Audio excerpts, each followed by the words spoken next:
Hello बच्चों, success academy में आपका स्वागत है। आज दूसरा वीडियो है ये धातु अधातु का जो हम पढ़ाने आज जा रहे हैं। तो जो बाकी बचा हुआ था इस पे तो आगे देखते हैं, इसमें थोड़ा रिवीजन भी हो जाएगा। देखिए, हमने बताया था धातु और अधातु में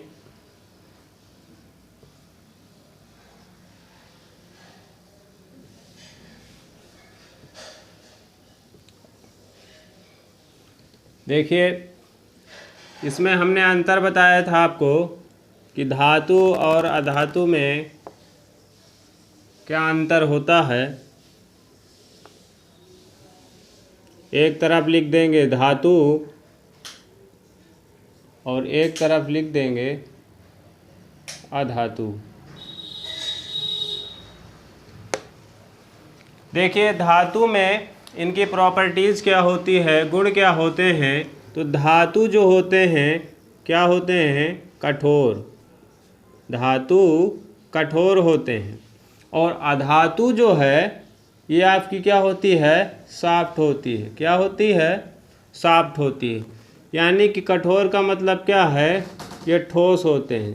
ज़्यादातर धातुएं कैसी होंगी, ठोस होती हैं। और अधातुएं कैसी होती हैं, तो यहाँ पर गैस होती हैं। क्या होती हैं, गैस। दूसरी चीज़ ये है कि धातुओं में आघात वर्धनीयता का गुण पाया जाता है। आघात वर्धनीयता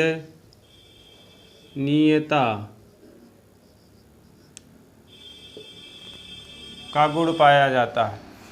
तो आघात वर्धनीयता क्या है, धातुओं का ऐसा गुण, धातुओं का ऐसा गुण जिसको आघात करने पर क्या हो जाए, वर्धन हो जाए। यानी कि उसमें वृद्धि हो जाए और वस्तु भंगुर भी ना हो। भंगुर का मतलब है कि वह टूटे भी ना। यानी कि जब हम किसी वस्तु को पीटे हैं, जैसे सिक्का भी ले लिया जाए, ये भी एक धातु का बना होता है, धातुओं के मिश्रण से मिलकर बनता है। तो इसको जब हम पीटते हैं तो वस्तु भंगुर नहीं होती। सिक्का कभी टूटता नहीं है पीटने में, उसके आकार में भले ही वृद्धि हो जाती है लेकिन वह कभी टूटता नहीं। वैसे ही है कि आघात करने पर क्या हो जाए, वर्धन हो जाए। तो आघात वर्धनीयता, यदि आपसे पूछा जाए कि वो आघात वर्धनीयता क्या है, ये कैसा वर्ड है, तो आपको बताना है कि आघात वर्धनीयता धातुओं का एक ऐसा गुण है जिसे आघात करने पर या पीटने पर उसमें क्या हो जाती है, वस्तु में वृद्धि हो जाती है और वस्तु भंगुर ना हो। ये है इसकी कंडीशन। और अधातुओं में यह गुण नहीं पाया जाता है। ठीक है। तीसरा है तन्यता। क्या है, तन्यता। डक्टाइल बोलते हैं इसे इंग्लिश में। तन्यता क्या होता है, तो तन्यता धातुओं का ऐसा गुण है जिसे तन्य का मतलब क्या है, इसे खींचा जा सके और इसके पतले तार बनाए जा सकें। तो तन्यता धातुओं का एक ऐसा गुण होता है जिसे खींचकर पतले तार के रूप में बदला जाता है, तन्यता कहलाता है। ठीक है। जैसे सोना है या चांदी है, जैसे सोना है तो 1 ग्राम यदि आप इसको खींचेंगे, कहते हैं कि 1 ग्राम सोने में 2 किलोमीटर सोने को बनाया जा सकता है। तो ये तन्यता का ही गुण होता है जिसके द्वारा हम सोने के 1 ग्राम में 2 किलोमीटर तार में उसको बदल सकते हैं। तो ये तन्यता का गुण होता है। अधातुओं में यह गुण क्या होता है, नहीं पाया जाता है। चौथा देखिए, ऊष्मा और विद्युत के, ऊष्मा और विद्युत के क्या होंगे, धातु सुचालक होते हैं।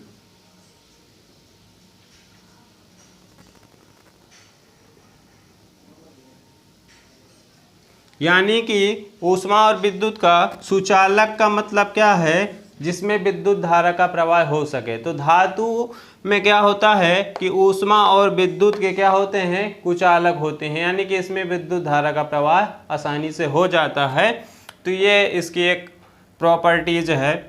इसमें क्या है कि यदि ऊष्मा और विद्युत के सुचालक धातु होते हैं तो अधातु क्या होंगे, तो यहाँ पर क्या हो जाएगा, कुचालक हो जाएगा, इंसुलेटर होंगे, कुचालक होंगे। ठीक है।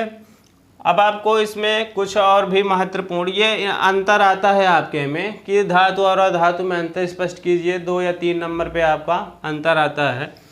तो इसमें कुछ पॉइंट भी आपको समझना है। जैसे कठोर धातु है, सभी धातुएं कठोर होती हैं, केवल 2 धातुएं ऐसी हैं जिन्हें आसानी से चाकू से काटा जा सकता है। सभी धातुओं को आसानी से नहीं काटा जा सकता है, लेकिन 2 ऐसी धातुएं हैं जिन्हें आसानी से चाकू से काटा जा सकता है, चाकू से काटा जा सके।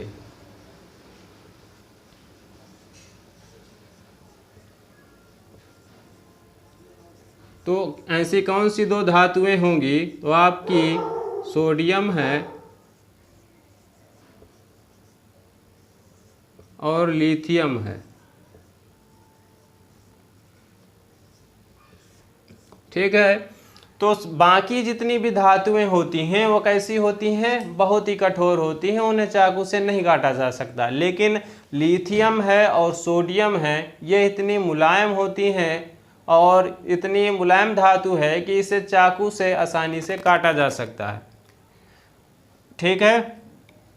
इसमें आघातवर्धनीयता हमने समझ लिया था। ये ज़्यादातर किस में पाया जाएगा, Ag है आपका और Au है, इनमें ज़्यादातर पाया जाता है आघातवर्धनीयता। तन्यता ये भी ज़्यादातर Ag और Cu में ही आपको मिलेगा।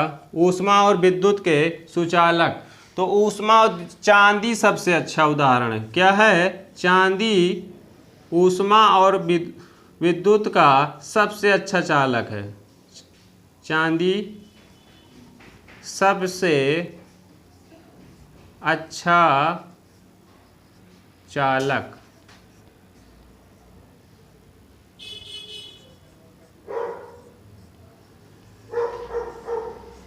ठीक है, चांदी सबसे अच्छा चालक होता है। ऊष्मा और विद्युत के सुचालकों में चांदी एक ऐसा है जो सबसे अच्छा चालक माना जाता है। और इसी का विपरीत सबसे खराब चालक, खराब चालक धातुओं में एक ऐसी धातु है जो सबसे ज़्यादा खराब चालक होती है, वो क्या है, लेड। जहाँ तक कि मान लीजिए लगभग कुचालक ही होती है। लेड एक ऐसी धातु है जो लगभग ऊष्मा और विद्युत की क्या होती है, कुचालक होती है। और चांदी सबसे अच्छी चालक होती है। सबसे ज़्यादा चांदी जो है ऊष्मा और विद्युत की सुचालक होती है। इसके बाद आपका चांदी आता है, एल्युमिनियम आता है, टंगस्टन आता है और इसके बाद आपका कापर आता है। जो हमारे घरेलू वायरिंग वगैरह ये घर बने होते हैं, इनमें घरेलू वायरिंग में क्या होता है कि कापर का ही प्रयोग किया जाता है और उसमें पॉलीविनाइल क्लोराइड का भी प्रयोग किया जाता है। जो तार होते हैं उनके ऊपर जो आपकी परत चढ़ी होती है वो पॉलीविनाइल क्लोराइड की होती है। ठीक है, इसके आगे चलते हैं, आपको और कुछ बताते हैं इम्पोर्टेंट और महत्वपूर्ण।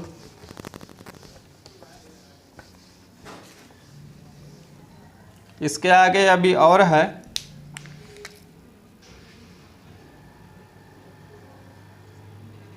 देखिए धातुओं में एक ऐसी धातु है जो द्रव अवस्था में पाई जाती है।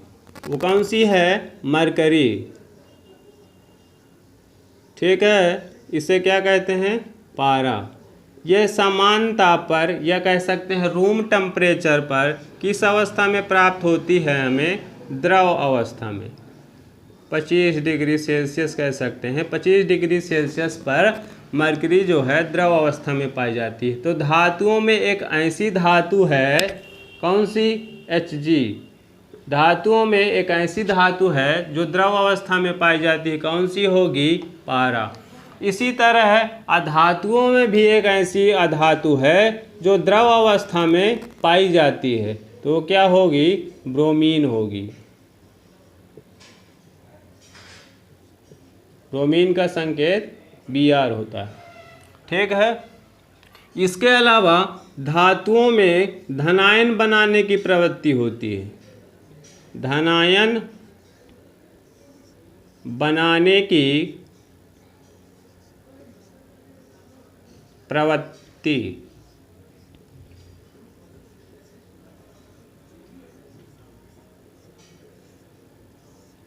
जैसे सोडियम है तो ये क्या करेगा? अपना बाह्यतम कोश का एक इलेक्ट्रॉन त्याग देता है, जिससे यह धनायन की प्रवृत्ति को दिखाता है। इसी तरह मैग्नीशियम 282 होता है, तो 2 इलेक्ट्रॉन जब त्यागेगा तो इसमें डबल पॉजिटिव आ जाएगा, +2 इलेक्ट्रॉन। ठीक है ना बच्चों? क्योंकि सोडियम क्या होता है? 281, और ये बाह्यतम कोश में जितने भी इलेक्ट्रॉन हैं तो क्या करेगा? एक एक्स्ट्रा इलेक्ट्रॉन है इसके पास, तो एक इलेक्ट्रॉन त्याग सकता है। तो जब इलेक्ट्रॉन एक त्यागेगा तो इस पर कौन सा चार्ज आ जाएगा? पॉजिटिव चार्ज आ जाएगा। इसी तरह मैग्नीशियम का क्या होता है? 282 होता है। इसके बाह्यतम कोश में कितने इलेक्ट्रॉन हैं? अतिरिक्त 2 इलेक्ट्रॉन हैं, तो ये क्या करेगा? 2 इलेक्ट्रॉन त्याग देगा और स्थायी कक्षा बना लेगा। तो इसलिए 2 इलेक्ट्रॉन त्याग रहा है तो मैग्नीशियम यहाँ पर डबल पॉजिटिव कर देगा और 2 इलेक्ट्रॉन त्याग करके धन आयन की प्रवृत्ति बना लेता है, ऐसे करके। इसी तरह इनमें अधातुओं में क्या होता है? ऋणायन बनाने की प्रवृत्ति होती है। क्या हो जाएगा? ऋणायन बनाने की प्रवृत्ति। ऋणायन बनाने की प्रवृत्ति। ठीक है। जैसे क्लोरीन है, ठीक, क्लोरीन क्या करता है? एक इलेक्ट्रॉन ये ग्रहण करता है, क्योंकि क्लोरीन के बाह्यतम कोश में क्लोरीन होता है 17 और इसके बाह्यतम कोश में 7 इलेक्ट्रॉन होते हैं। तो ये क्या करेगा? एक इलेक्ट्रॉन ले रहा है, एक इलेक्ट्रॉन क्या करेगा? ग्रहण करेगा। तो ये क्या हो जाएगा? ऋणी हो जाएगा। तो यहाँ पर क्या कौन सा चार्ज आ जाएगा? माइनस का, तो Cl- हो जाएगा। ठीक है। तो धातु धनायन बनाने की प्रवृत्ति रखते हैं और अधातु किसकी प्रवृत्ति रखते हैं? ऋणायन बनाने की प्रवृत्ति रखते हैं। तो ये है इसका मेन अंतर। तो धातु की क्या परिभाषा हो जाएगी कि धातु ऐसी पदार्थों का ऐसा गुण जो ऊष्मा और विद्युत के सुचालक हों, वो उसमें आघातवर्धनीयता का गुण पाया जाता हो, तन्यता का गुण पाया जाता हो, धनायन बनाने की प्रवृत्ति हो, ठोस हो। ठीक है। तो ये हैं सब धातुओं के गुण। अधातु में इसका विपरीत हो जाएगा। तो ये इसका अंतर हमने स्पष्ट कर दिया। अब आगे देखते हैं। ये तो हो गई धातु और अधातु की बात। आगे देखिए, अब आता है आपका उपधातु।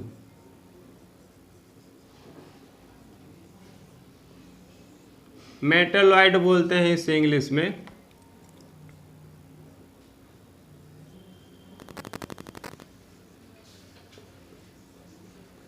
देखिए उपधातु क्या है?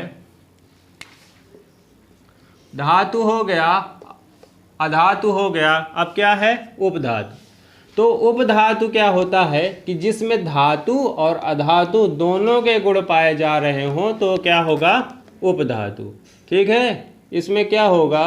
धातु और अधातु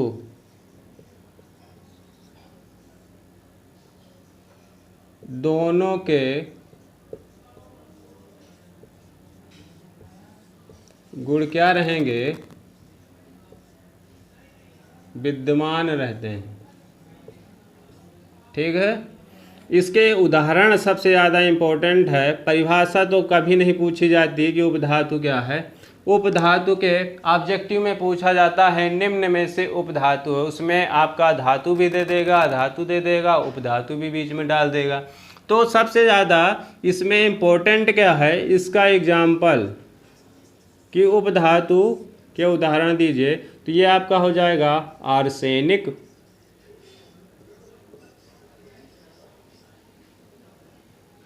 आर्सेनिक,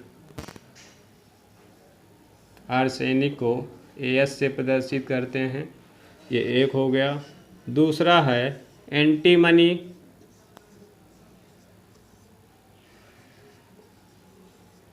एंटीमनी को SB से डिनोट करते हैं। और सिलिकॉन भी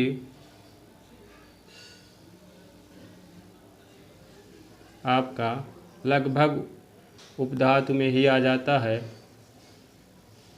ठीक है, तो ये हैं उपधातु के उदाहरण। ये बहुत ही इंपॉर्टेंट है, उपधातु के उदाहरण याद रखिएगा कि उपधातु के कौन से उदाहरण हैं। आर्सेनिक है, एंटीमनी है और सिलिकॉन। ठीक है बच्चों, स्क्रीनशॉट ले लीजिए। अब आगे देखेंगे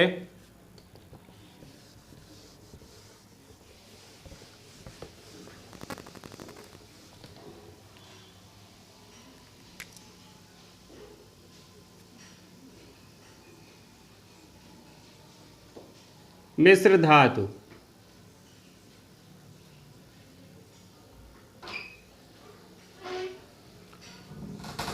देखिए मिश्र धातु की क्या परिभाषा है। मिश्र और धातु, तो धातुओं का मिश्रण क्या कहलाएगा, मिश्र धातु। या फिर कह सकते हैं दो या दो से अधिक धातुओं का मिश्रण। क्या लिखेंगे, दो या दो से अधिक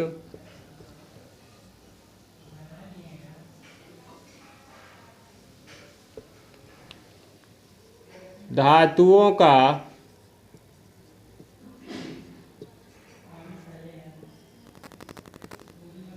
समांगी मिश्रण, समान मात्रा में समांगी मिश्रण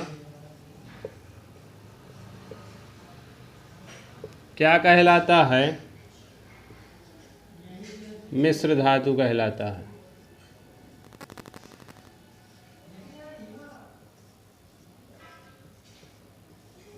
मिश्र धातु कहलाता है ऐसे। ठीक है, कभी भी जब इसकी आप परिभाषा लिखिएगा, बच्चे क्या कर देते हैं, लिख देते हैं दो या दो से अधिक पदार्थों का मिश्रण, तो वहाँ पर इसकी जो परिभाषा है वो गलत हो जाती है। ठीक है, दो या दो से अधिक आपको धातुओं का लिखना है। आप मिश्रण किसका ले रहे हैं, धातुओं का, तो दो या दो से अधिक धातुओं का समांगी मिश्रण मिश्र धातु कहलाता। अब मिश्र धातुओं की बात करेंगे। पहला है आपका पीतल। क्या है, पीतल। इसको याद कैसे रखना है, याद करने की देखिए तरीका है। पिताजी आप याद रखेंगे तो याद रहेगा पिताजी। ठीक है, पी से हो गया आपका पीतल, क्या हो जाएगा, पी से पीतल, और ता से क्या हो जाएगा, तांबा। क्या हो जाएगा, तांबा हो जाएगा। और जी से क्या हो जाएगा आपका, जिंक। तो पीतल किसका मिश्रण होता है, तो तांबा और जिंक का मिश्रण होता है। पीतल के बाद देखिए कांसा।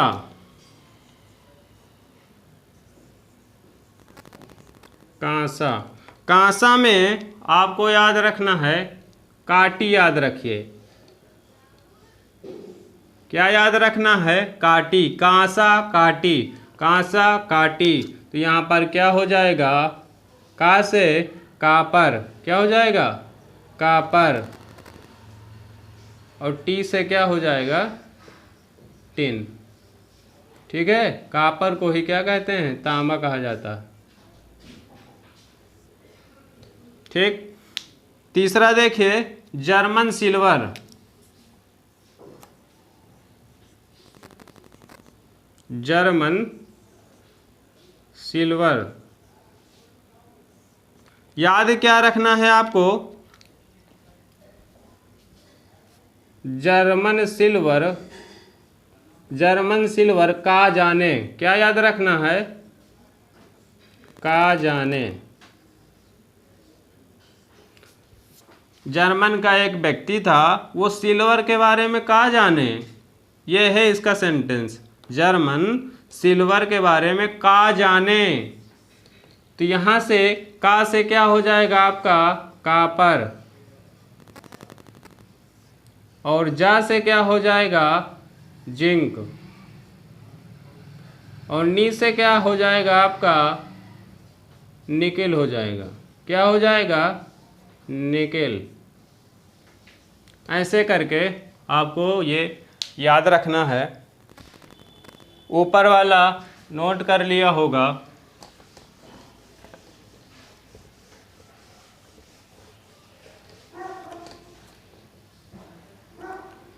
आगे देखिए, स्टेनलेस स्टील, स्टेनलेस स्टील, इसको याद करने का तरीका क्या है, आपको कॉलोनी याद रखना है, कॉलोनी।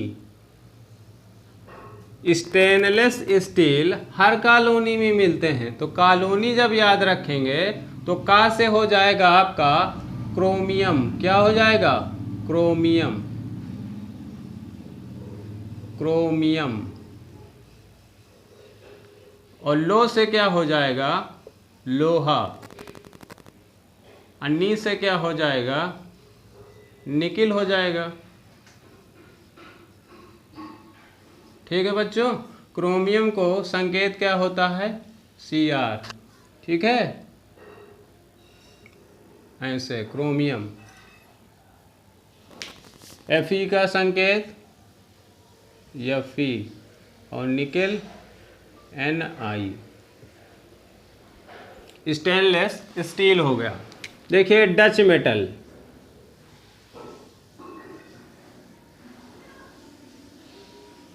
डच मेटल में आपको कैसे याद रखना है कि आपका जो ताज है, ठीक है, या ताजमहल समझ लीजिए, ताज समझ लीजिए, जो आपका ताज है वो डच मेटल का बना था। किसका बना था, डच मेटल का।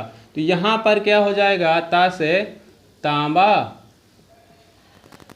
और क्या हो जाएगा, जिंक हो जाएगा। आपका तांबा और जिंक हो जाएगा। ठीक, इसके बाद नोट करते रहिए,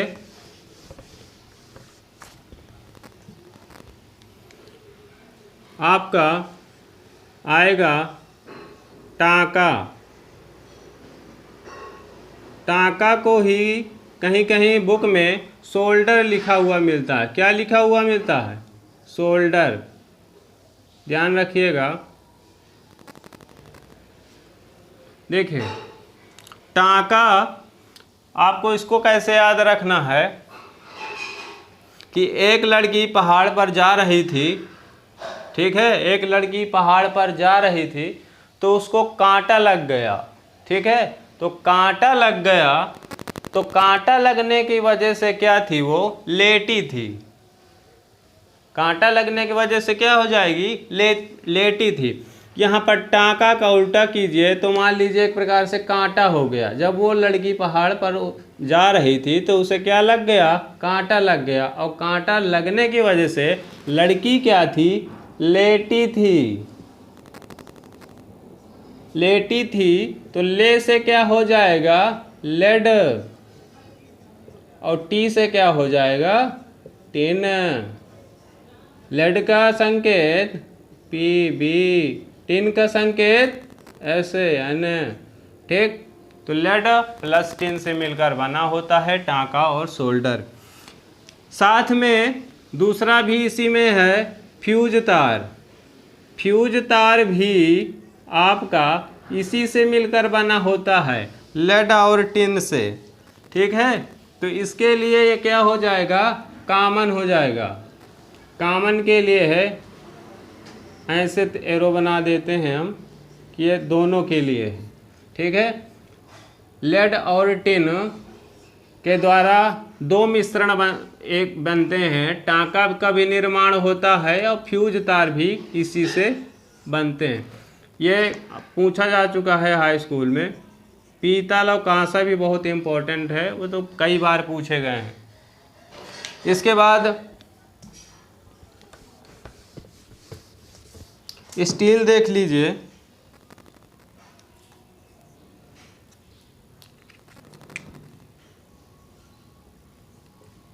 स्टील के बर्तन, यदि स्टील के बर्तनों में यदि आप खाना बनाएंगे तो क्या हो जाएगी, काली हो जाएगी। क्या हो जाएगी, काली हो जाएगी।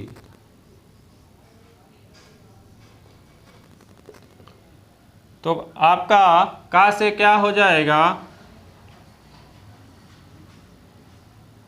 Copper plus lead. ठीक है, कॉपर प्लस लेड हो जाएगा स्टील के लिए। तो इतने आपको मिश्रण आपको तैयार करने हैं, इसको अच्छी तरह से तैयार कर लीजिएगा। इनमें मिश्रण में सबसे ज़्यादा इम्पोर्टेंट आपका पीतल है, पिताजी जो ट्रिक के माध्यम से मैंने बताया, कांसा है और जर्मन सिल्वर, स्टेनलेस स्टील, और ये आपका टांका भी इम्पोर्टेंट है, ये आपके सिलेबस का है। ठीक है, इसके आगे बात करते हैं।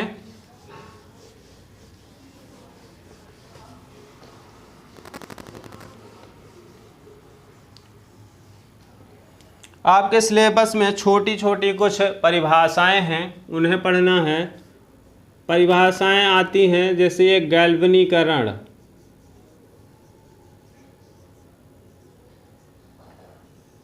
एनसीईआरटी में ये नाम तो नहीं दिया हुआ है, इसकी जगह उसमें दिया हुआ है यसद लेपन।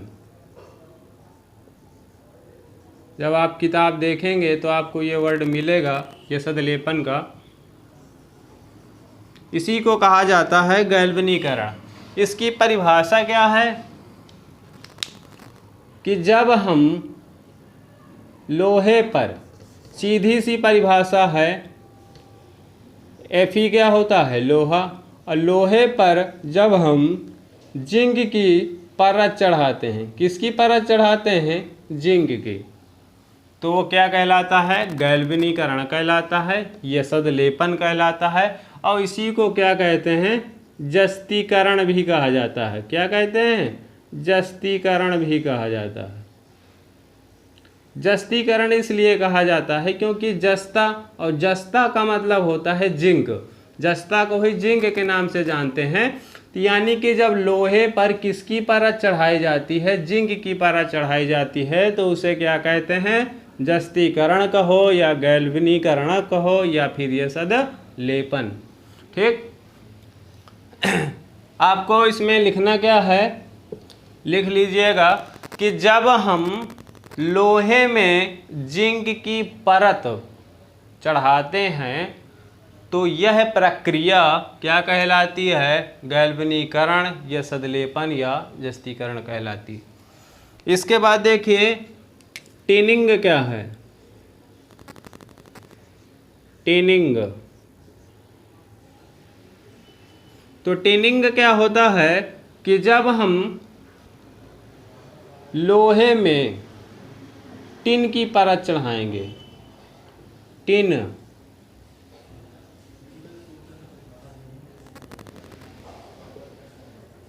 किसकी परत चढ़ाई जाएगी, लोहे में टिन की परत। जब लोहे में टिन की परत चढ़ाई जाती है तो ऐसी प्रक्रिया को टिनिंग कहा जाता है। क्या कहते हैं, टिनिंग बोला जाता है। और भी आपके सिलेबस में छोटे छोटे पॉइंट्स हैं, संक्षारण, क्या है? संक्षारण। संक्षारण क्या होता है? क्षारण। देखिए यहाँ पर एक वर्ड है क्षारण, तो धातुओं का, इसकी छोटी सी परिभाषा हो जाएगी, धातुओं का क्षय होना, क्योंकि ये आपका चैप्टर का है धातुओं से रिलेटेड, तो क्षरण किसका होगा? धातु का ही होगा, तो कह देंगे धातु का क्षरण संक्षारण कहलाता है। या फिर कह सकते हैं कि धातुओं का धीरे धीरे नष्ट हो जाना। क्षरण का मतलब क्या हो जाना है? धीरे धीरे नष्ट हो जाना ही है, तो धातुओं का धीरे धीरे नष्ट होना क्या कहलाता है? संक्षारण कहलाता है। ठीक है। जंग, ये भी आपकी एक परिभाषा है, जंग। तो जंग किसे कहते हैं? यानी कि जब बरसात होती है तो आर्द्रता आ जाती है, नमी आ जाती है, और नमी की वजह से क्या हो जाता है कि लोहे में जंग लग जाती है। और इसी जंग जो जंग है, जंग कैसे लगती है कि जब इनका मेन कारण क्या है? इसका कारण क्या है जंग लगने का? तो कारण है जंग लगने का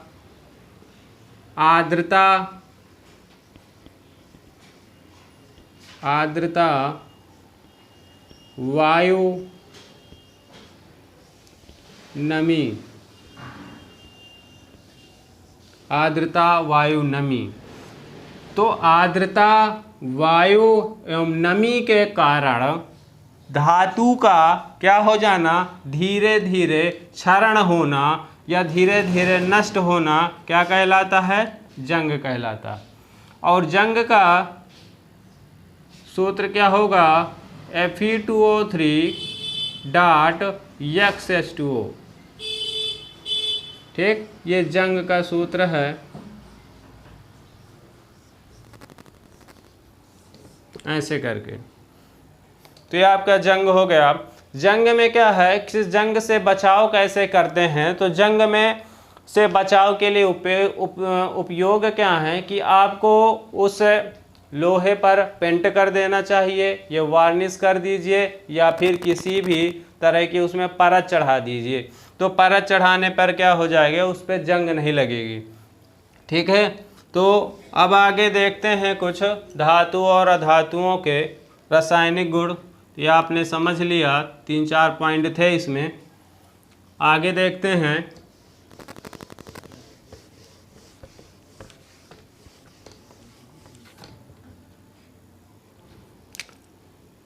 रासायनिक गुण।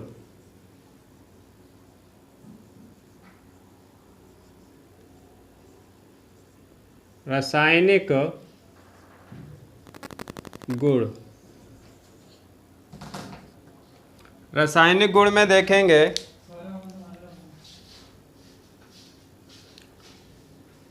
कि जो धातु होती हैं वायु से क्रिया, इनकी किससे क्रिया कराई जाए? वायु से क्रिया।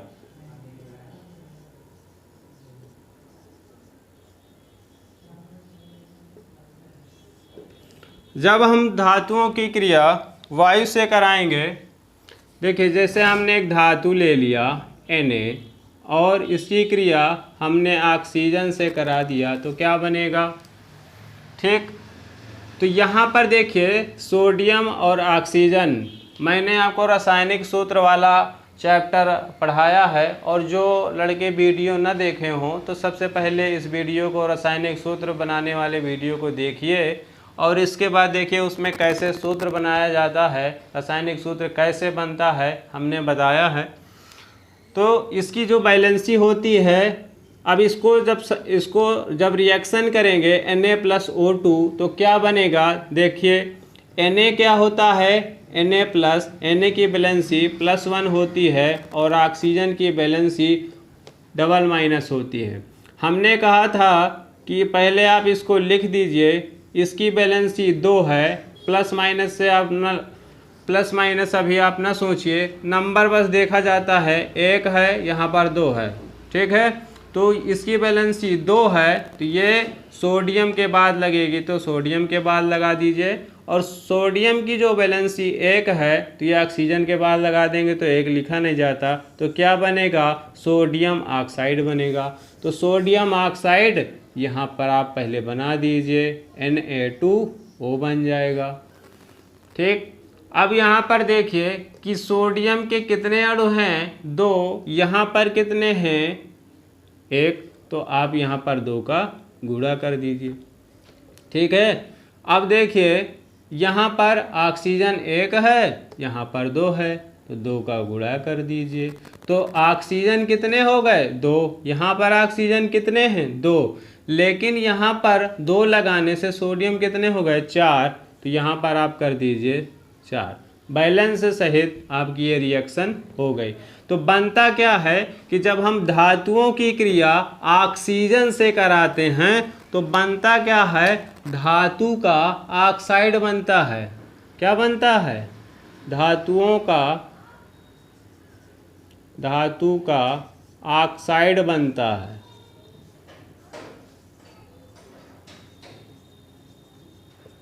धातु का ऑक्साइड बनता है।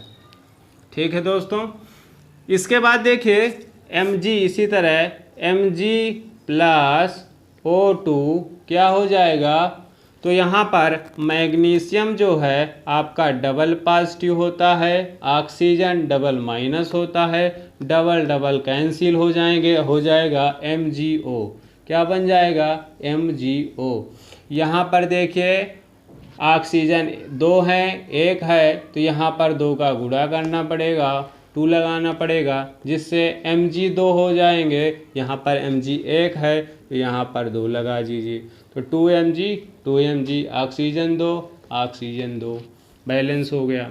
इसी तरह आप एल्युमिनियम की करा सकते हैं ऑक्सीजन से क्रिया, तो क्या बनेगा, देखिए एल्युमिनियम ट्रिपल पॉजिटिव होता है बेटा, ऑक्सीजन डबल माइनस होता है, AlO पहले लिख दीजिए। ऑक्सीजन की जितनी बैलेंसी है एल्युमिनियम के बाद लगाई जाएगी, तो कितनी है, 2 है, तो एल्युमिनियम के बाद लगा दिया। एल्युमिनियम की जितनी बैलेंसी है ऑक्सीजन के बाद लगा देंगे, क्या बनेगा, Al2O3 बनेगा। क्या बनेगा, Al2O3 बनता है।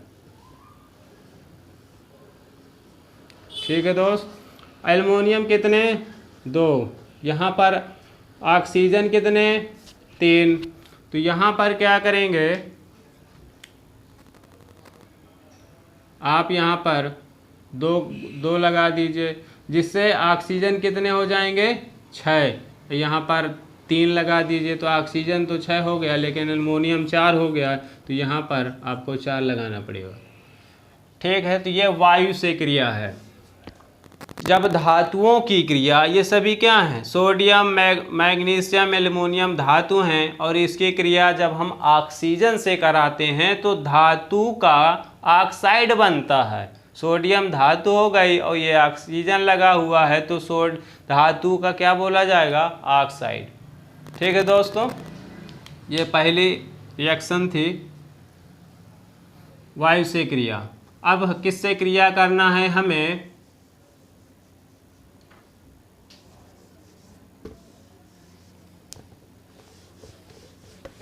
वायु से क्रिया करने के बाद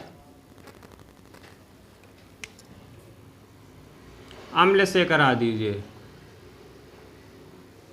अम्ल से क्रिया, जैसे Fe ले लीजिए।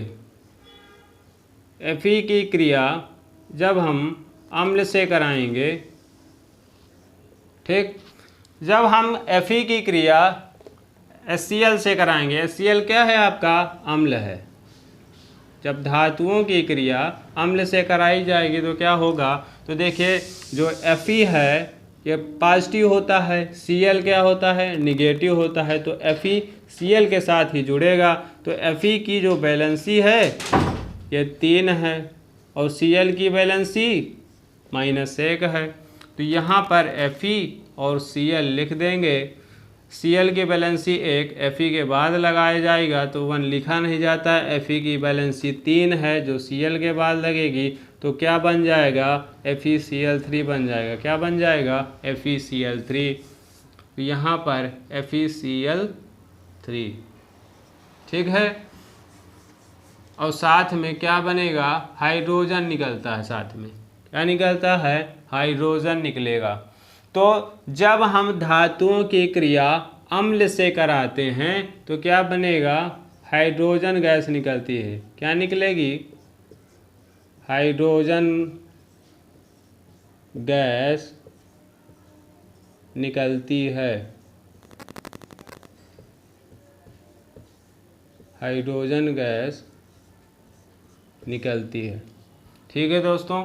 यहाँ पर देखिए हाइड्रोजन 2 हो गए बेटा, तो यहाँ पर 2 लगाना पड़ेगा जिससे Cl कितने हो जाएंगे, 2 हो जाएंगे। यहाँ पर 3 है तो ऐसा करिए आप कि यहाँ पर आप 2 लगा दीजिए जिससे Cl कितने हो जाएंगे, 6 हो जाएंगे। तो यहाँ पर आपको क्या करना पड़ेगा, 6 करना पड़ेगा, 6 Cl। और हाइड्रोजन आपके कितने हैं, हाइड्रोजन 6, Fe कितने हैं, 2 हैं तो 2 Fe हो जाएगा।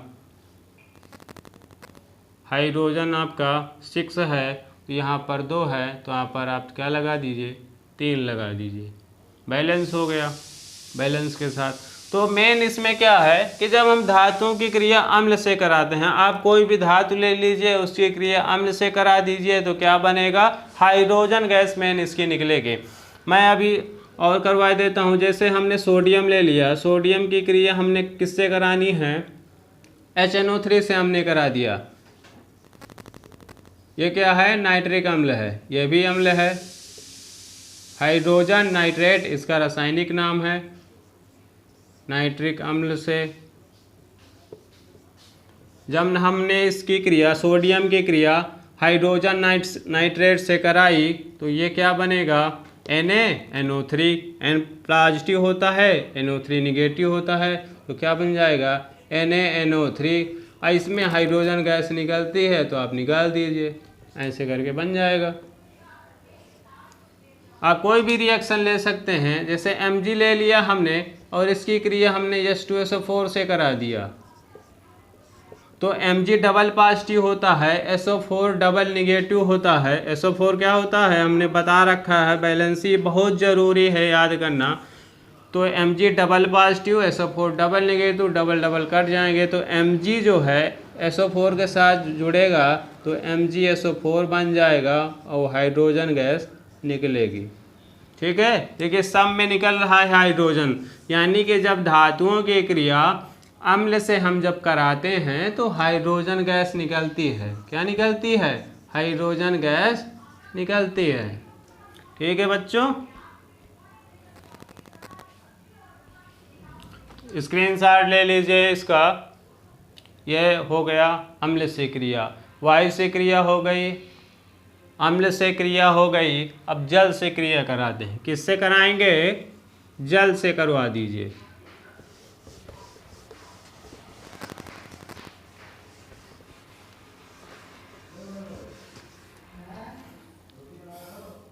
देखिए बच्चों, जल से क्रिया,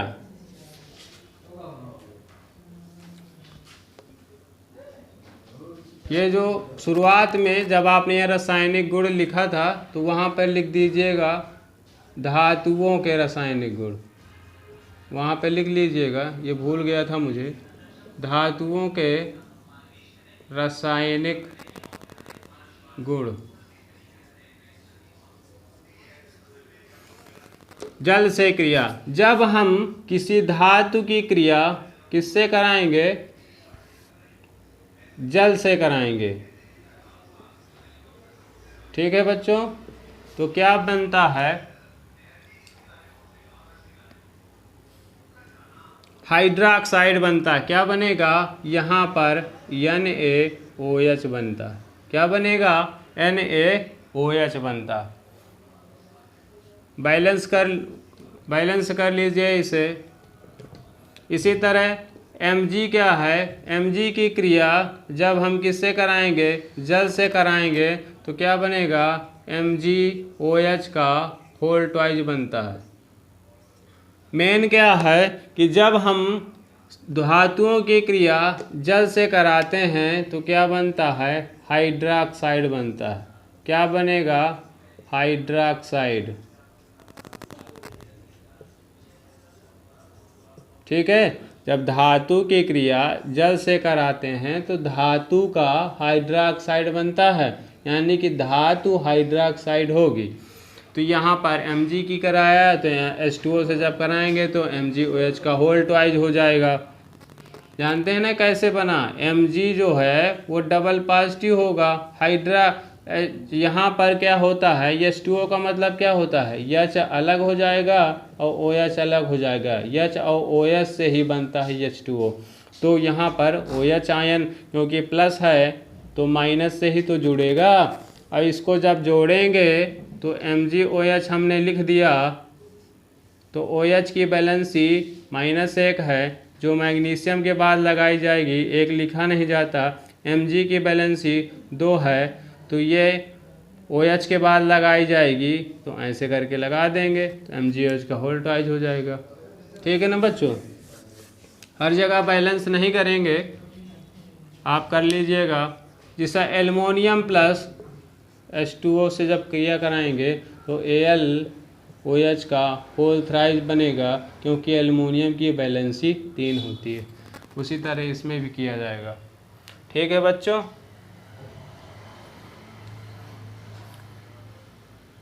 इसके बाद देखिए एक नोट डालिए,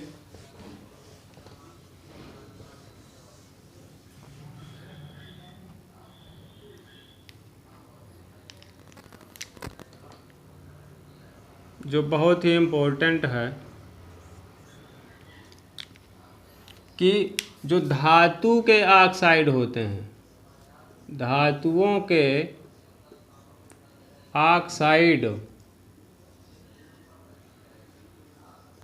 परीक्षाओं में पूछा जाता है, विकल्प के रूप में दे दिया जाएगा कि धातुओं के ऑक्साइड होते हैं। विकल्प में आपको मिलेगा अम्लीय, क्षारीय, उदासीन, उभयधर्मी। तो धातुओं के ऑक्साइड कैसे होते हैं, क्षारीय होते हैं। धातुओं के ऑक्साइड कैसे होंगे, क्षारीय होते हैं। अब क्षारीय कैसे हो जाएंगे, तो धातु ले लीजिए, धातु मैंने ले लिया, और जब पहले ऑक्सीजन से क्रिया कराएंगे तो यह आपका क्या बनेगा, Na2O बनता है। तो यह धातु का ऑक्साइड है, ये धातु है, ऑक्सीजन ले लिया तो धातु का ऑक्साइड बन गया। तो जब धातु का ऑक्साइड की क्रिया जब हम जल से कराते हैं, जब हम धातु के ऑक्साइड की क्रिया, जब धातु के ऑक्साइड की क्रिया हम जल से कराएंगे तो क्या बन जाएगा, हाइड्रोक्साइड बनता है। यहाँ पर क्या हो जाएगा, 2NaOH बन जाएगा। क्या हो जाएगा, 2NaOH बन जाएगा। क्योंकि यहाँ पर OH आयन प्राप्त हो रहा है, कौन सा आयन प्राप्त होगा, OH आयन प्राप्त हो रहा है। इसलिए क्योंकि जिसमें H आयन पाया जाता है वो कैसा होता है, एसिड होता है, अम्लीय होता है। जिसमें OH आयन पाया जाता है वो आपका क्या होगा, बेस होगा। ये अभी अम्ल क्षार लवण का चैप्टर पढ़ाया जाएगा आगे। तो क्या होता है कि जो धातु के ऑक्साइड हैं, धातु के ऑक्साइड कैसे होते हैं, क्षारीय। OH आयन मिल रहा है ना इसमें जल से क्रिया कराने पर, तो कैसे हो जाएंगे, क्षारीय। ये बहुत ही इम्पोर्टेंट है आपका कि धातुओं के ऑक्साइड कैसे होते हैं, तो ये आपका क्या हो जाएगा, क्षारीय। इसी तरह अधातुओं के ऑक्साइड क्या होते हैं, अधातुओं के ऑक्साइड,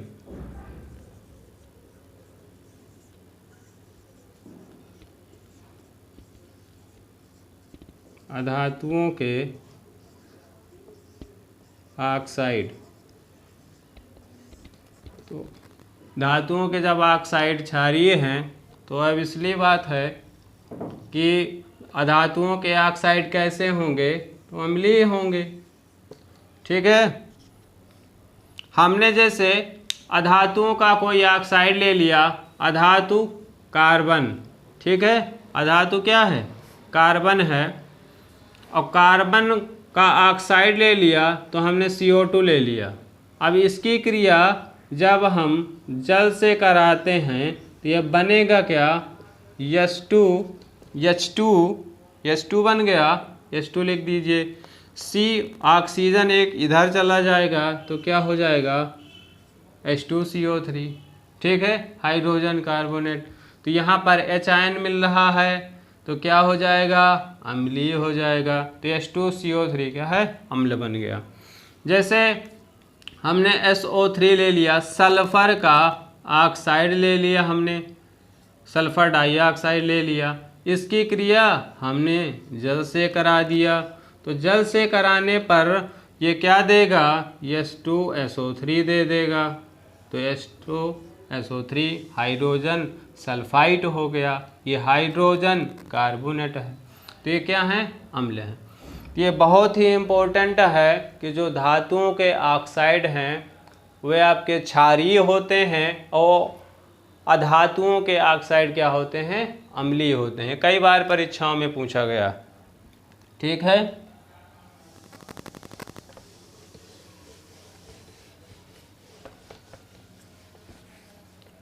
पूछा क्या, देखो बता रहा हूं कैसे पूछा जाता है।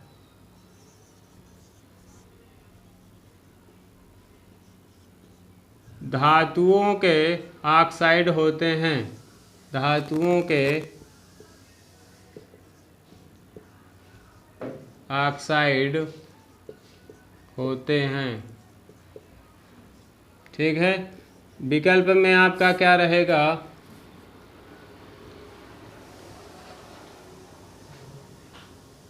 अम्लीय, दूसरा क्या दे देगा, क्षारीय, तीसरा क्या दे देगा, उदासीन,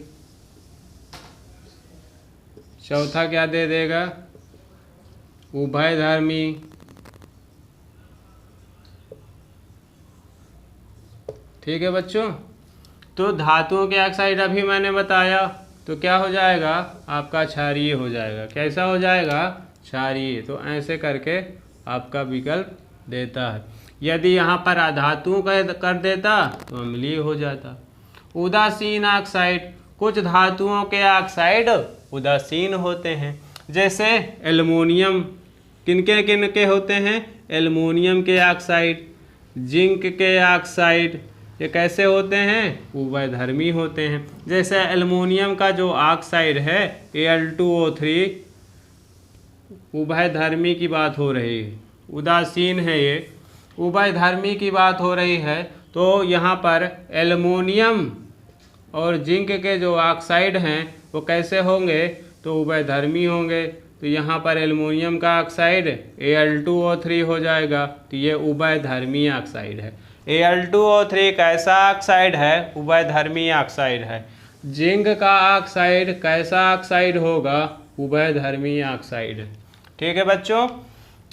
उदासीन ऑक्साइड में कौन से आते हैं, तो उदासीन ऑक्साइड का मतलब क्या होता है, ना तो वो अम्लीय होंगे ना तो क्षारीय होंगे, तो वो उदासीन ऑक्साइड में आते हैं, ठीक है। जैसे N2O आ गया, ये N2O क्या है, नाइट्रस ऑक्साइड है। नाइट्रस ऑक्साइड को हंसाने वाली गैस भी कहा जाता है, तो यह नाइट्रस ऑक्साइड है, ये उदासीन गैस होती है। NO होता है, ये नाइट्रिक ऑक्साइड है, ये क्या है, नाइट्रस ऑक्साइड, नाइट्रस ऑक्साइड, ये क्या है, नाइट्रिक ऑक्साइड,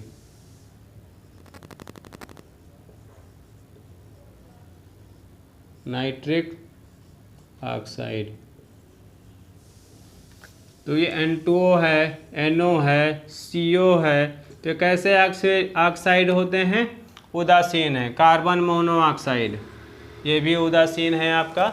और उभयधर्मी का मतलब है कि वो अम्लीय भी होगा क्षारीय भी होगा, तो जिसमें अम्लीय और क्षारीय दोनों के क्या हो जाते हैं, ऑक्साइड पाए जाते हैं, तो उभयधर्मी हो जाएगा। Al2O3 का मतलब ये है कि Al2O3 जो है ये अम्ल से भी क्रिया करेगा और Al2O3 क्षार से भी क्रिया करेगा, वही होते हैं उभयधर्मी। ठीक है बच्चों, आज क्लास यहीं पे समाप्त करते हैं और कल आपको इसी के आगे विद्युत रासायनिक श्रेणी इसी आपके टॉपिक से ही रिलेटेड है और आपके पाठ्यक्रम में भी दिया हुआ है इसी के आगे। तो आप कल जो नेक्स्ट वीडियो रहेगा विद्युत रासायनिक श्रेणी पे रहेगा। ठीक है बच्चों, जय हिंद।